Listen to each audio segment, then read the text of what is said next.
Hey guys, so today we're going to be making a pie. Not just any pie, we're going to be making a double chocolate cherry chunk pie. I asked you guys what you wanted to see and you guys all said you wanted a sweet. So I went in the pantry and this is what I came up with. Let's get started. To start, we're going to work on our pudding, and we have our dry ingredients right here and we're just going to put them all in our pan and I whisk it together.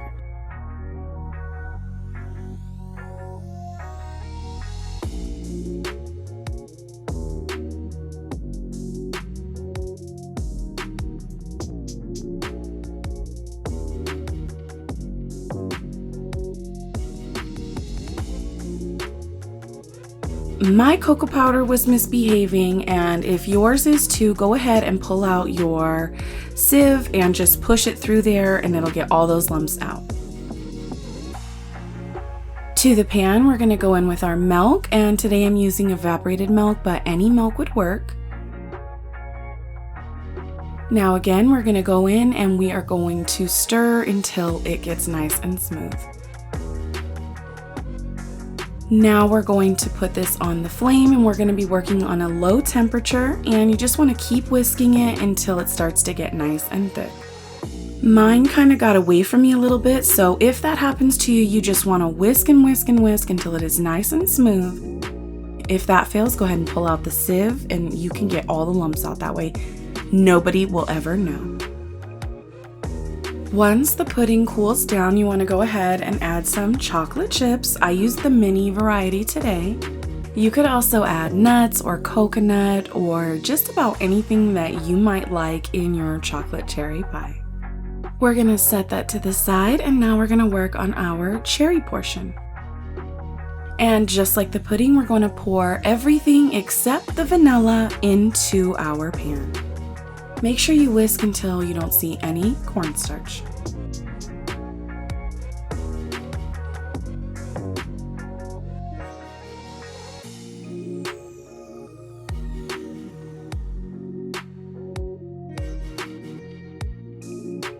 Once I got it nice and smooth, I went ahead and I smashed some of my cherries. That is a personal preference.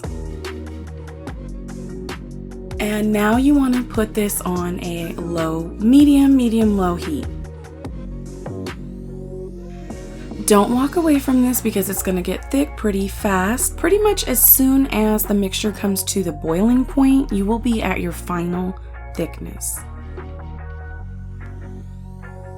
Go ahead and keep stirring it until it gets nice and thick, and then you want to go ahead and kill the heat to add the vanilla extract. Just like the pudding, we want to set this to the side to cool down. Now we're going to work on our pie crust, and today I'm cheating. I'm using a store-bought pie crust. Any pie crust that you have or that you like, whatever recipe you like, will work here just fine. You want to just fit the dough to the pie plate so that it's in all of the corners, and then tuck the edges so that you don't have a lot of excess hanging off, and then just kind of press it like you see me doing here until pretty much you see the pie shell fit the pie plate pretty perfectly.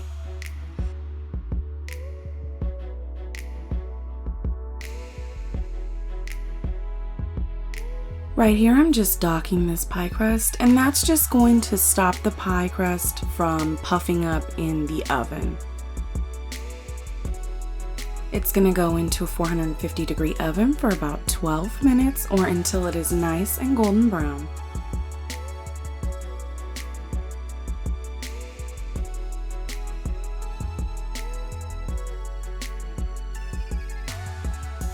As you can see, mine is a little extra brown, but there is nothing wrong with that. It is still super delicious. Now that we have our pie crust, we've got our chilled pudding right here, and we're just going to put that inside of the crust. You want to make sure you grab every last bit of that pudding and then spread it all over the bottom of the pie. Try to get an even layer, or try as hard as you can to get an even layer. I decided to go in with some more chocolate chips. Again, this is another great opportunity for any other add-ins that you want to add. Now we're going to go on top of that chocolate pudding and chocolate chips with the cherry filling.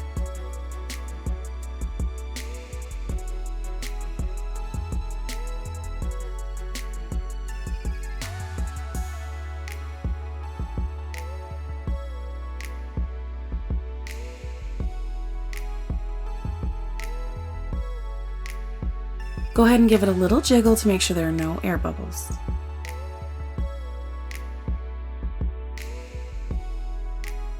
Go over the top with some saran wrap and put this in the fridge overnight or at least 4 to 6 hours. This is what my pie looked like the next day, and I was so excited to uncover this. I could not wait to taste this. But before we taste it, we're gonna add 1 or 2 other things. Now, I've made whipped cream on my channel multiple times, and I will link some of those videos in the description down below if you want to do a fresh whipped cream. Or you can go like me and use a whip topping or a Cool Whip. Spread the whip topping all over the top of the pie.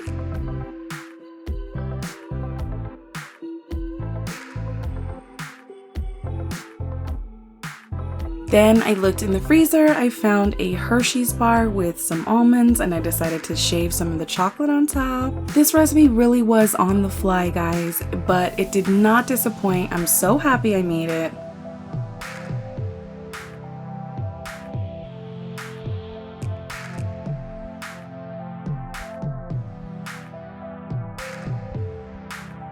Cool Whip and whip topping have done me dirty a few times in the past, so if you want to see those gorgeous layers, make sure to chill this pie before you slice it. Don't be like me and rush it, because now I can't see the pretty layers.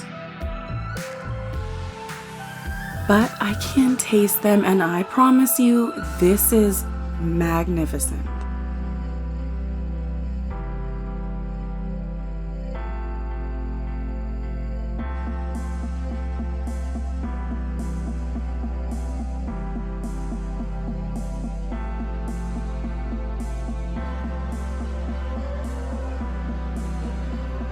Going in for that second big bite. Just kidding, guys, it's 9 a.m. Anyway, everything you're gonna need to make this recipe will be in that description down below. And don't forget that you can come back to my kitchen anytime.